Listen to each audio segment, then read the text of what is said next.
এটা হলো বেগুন, একটা গোটা বেগুন উনুনে পুড়িয়ে নিয়েছি। আর একটা নতুন একটা রেসিপি হবে, বেগুনটা তাই ছাড়ানো হচ্ছে।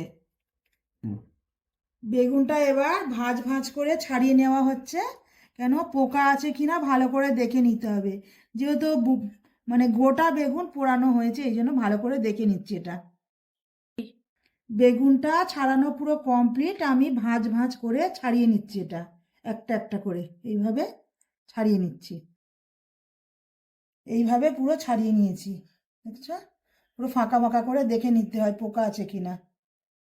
আমি 3 পিস ডিম নিয়ে নিয়েছি, নিয়ে এক পিস করে আমি বাটিতে ফাটিয়ে নিচ্ছি এইভাবে। পুরো 3 পিস ডিম ফাটানো আমার কমপ্লিট। এতে আমি কি কি মশলা দেবো দেখিয়ে দিচ্ছি। এবার আমি এতে নুন দিয়ে দিচ্ছি, 1/2 চামচের মতো নুন দিয়ে দিলাম। আর পরে দিচ্ছি আমি এটা হলুদ গুঁড়ো, সামান্য হলুদ গুঁড়ো দিচ্ছি। তারপরে দিচ্ছি আমি এটা লঙ্কার গুঁড়ো, হালকা করে লঙ্কার গুঁড়ো দিতে হবে। আমি দিচ্ছি এটা 1/2 চামচ মরিচ গুঁড়ো এটা, আর 1/2 চামচ জিরে গুঁড়ো দিয়ে দিচ্ছি এটা। এবার এটা খুব ভালো করে ফাটাতে হবে, এইভাবে খুব ভালো করে ফাটাতে হবে। এটা হলো ডিমটা খুব ফাটিয়ে নিলাম ভালো করে। ফাটানোর পরে আর বেগুনটা আমি হাফ হাফ করে কেটে নিয়েছিলাম, ছোট ছোট করে পিস করে নিয়েছি, মাঝখান দিয়ে পিস করে নিয়েছি এইভাবে। গ্যাসের মধ্যে একটা আমি তাওয়া বসিয়ে নিয়েছি। এবার আমি দিয়ে দিচ্ছি সাদা তেল, খানিকটা সাদা তেল দিয়ে নিলাম।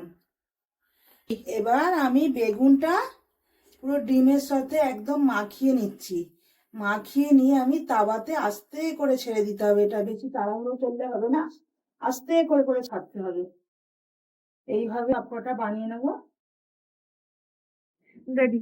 এবার এইভাবে আস্তে আস্তে করে উল্টে দিতে হবে, আর গ্যাসটা কিন্তু একদম লোয়ে রাখতে হবে, গ্যাসটা জোর করলে হবে না।